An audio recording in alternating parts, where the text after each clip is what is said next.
Sheikh, he came, yeah? He did not come to tell people, worship me. Because he could not. Because the Jewish people knew. But God is the one to be worshipped. Anyone who comes and says, I am God, they have the right to kill him. They have the right to kill, crucify, whatever, right? Because that's what God's message is. Anyone who claims and becomes a God themselves, they should be punished on this world. That's what the message sent. So we believe, as Muslims, Yasuh or Isa in Arabic, Al-Masih, was a Messiah, who came to remind the Jewish people to come back to the worship of God and give glad tidings of a future messenger come who will be universal for all people, not for the Israelites, not for the Europeans, not for the Chinese or Indonesians, but for the whole world. Moses, peace be upon all the prophets and upon Moses, he did not come to every single nation. He came to Bani Israel, children of Israel.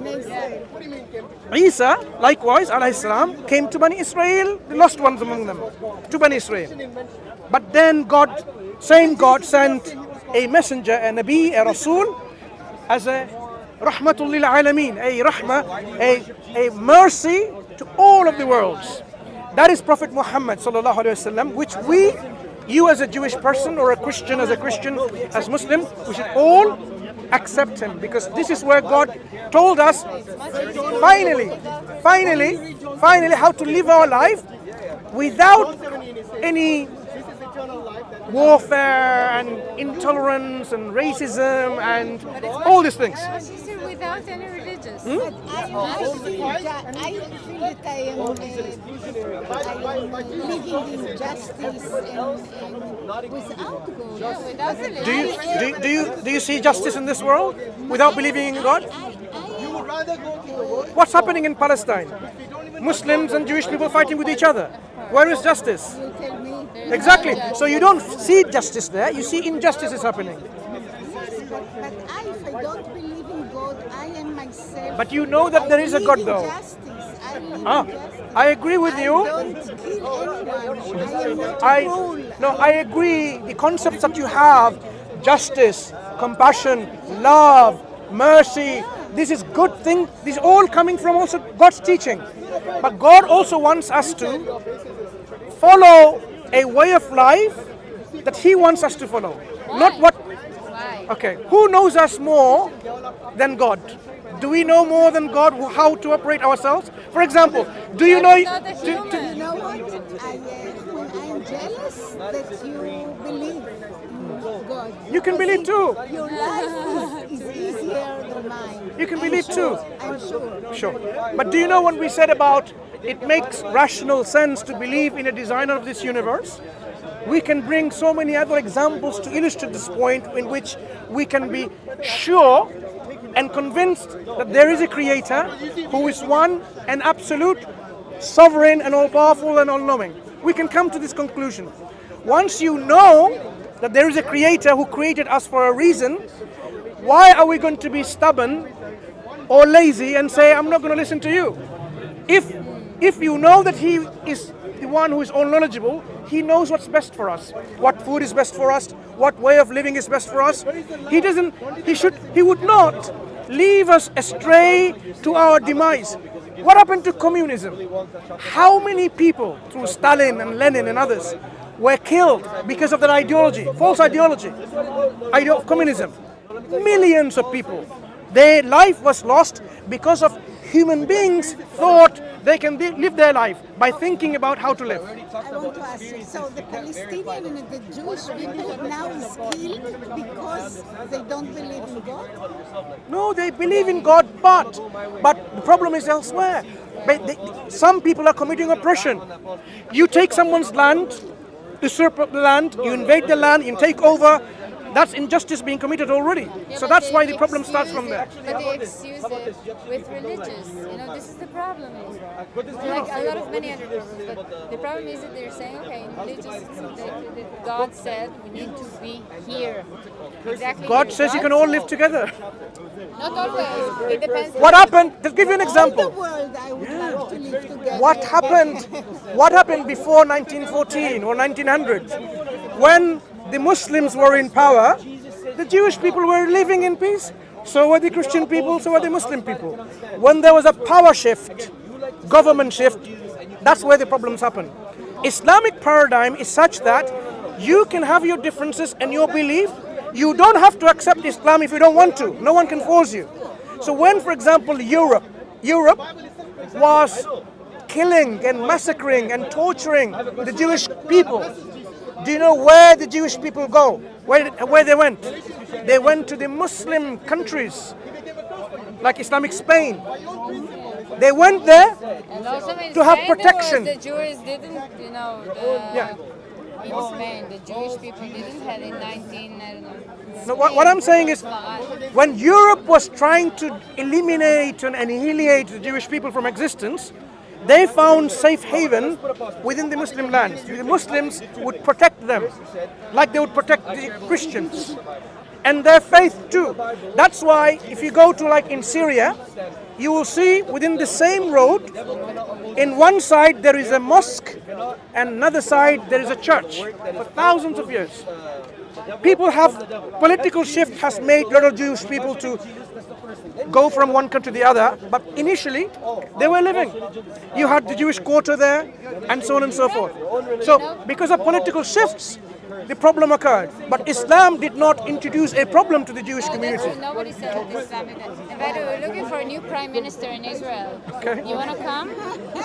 I don't know your politics, so I cannot comment. It doesn't matter. He doesn't know our politics also. Yeah. It doesn't really matter. Yeah, so- You will be better. Send So a message. we want to see peace and tranquility happening I in agree anywhere with on the you. land. I agree with you. And the best way we can agree and unite is uniting under God's law, worshipping God, following His messenger. And this is what our invitation to you is, to look into Islam and see that Islam is not taking away from what you have. Nobody Islam said will that. give you. Nobody said that. Can I ask you a different question? Yeah. What's going on here? What is So this? Speaker's Corner. Okay, I'll give you a No, we brief know the background. Speaker's Corner, but what's going on here today? Who organized this? No one organizes. Speaker's Corner, people come, take the opportunity to have.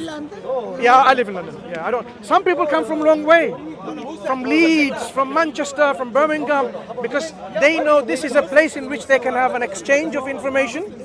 And So the subject is not determined in advance. Like the subject is. happens only on Sundays. So if you are a regular, for example, and you want to discuss with someone who's a regular, you can arrange, say, you know what, let's have a motion that we can debate next week or 3 weeks later. You can arrange that.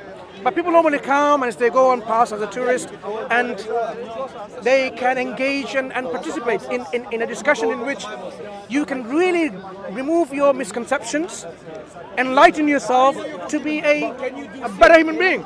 I find that it has that opportunity, that potential, as well as the negative, which is very toxic when you go away feeling like someone's really undermined you and you feel that someone's really put you off from something. It's a double-edged sword, but the benefit is there more than the harm, I feel personally. And if we can open up people's minds to tolerate each other with our differences, that's how we can live. Yeah? Yeah. So that's our open invitation to you to become Muslims and save yourself from the hellfire. Because it's real. Hellfire is real and paradise is real. We should not somehow, for our temporary life of this world, 120 years, 130 years, we're not going to live longer than that. Are we going to sacrifice our eternal life in a place of happiness or a place of torture just because 120 years of this life? We need to look at our priorities. Can I take Muslim, to be a Muslim without the hijab and everything? Look, hijab should not stop you from becoming a Muslim. When you become a Muslim, you would recognize hijab as a function. It is a function, it's a role. No. Forget about hijab. Dress. Hijab. People covering their hair? Okay, right. But we must must go. Sure. Let me explain in a bit. But there is a purpose. Just like I look not just like our. just Sure. Just want to give an example of a functionality of things. Our dress have a function. Do you agree? No. Do our dresses not have a role, a purpose, a function?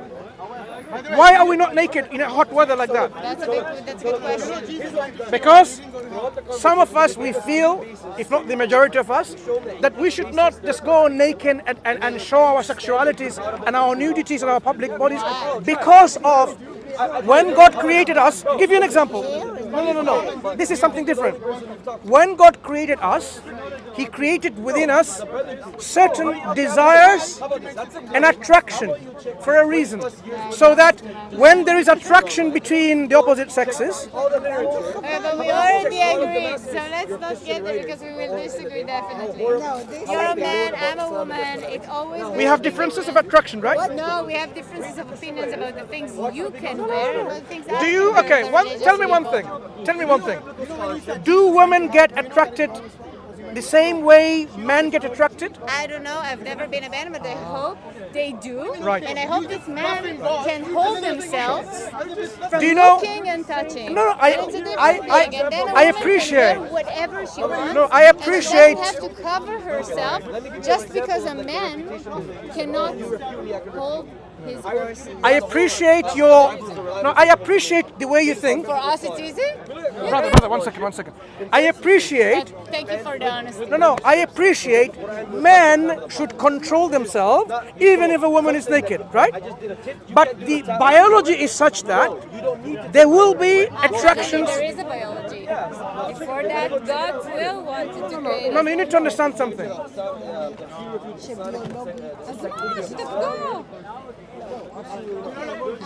Do you know? Okay, good. Do you know? Thank you. Do you know why we don't go to work naked?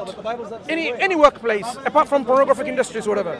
Why? No, because it's distracting, of course. Distracting. There you go. You said it. No, I said it. Right. There's a difference. Then you claim at the courthouse that someone like No, did something. wrong. We don't blame. We don't just blame. We say we are equally responsible. If I have, no.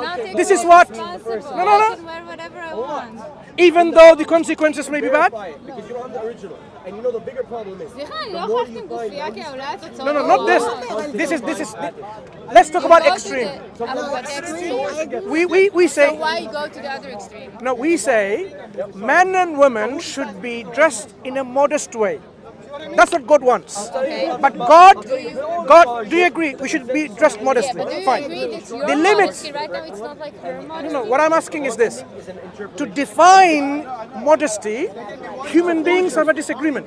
Do you agree? You just agreed. Yeah. Disagreement. We say we let God define that so that we don't have to be in this disagreement.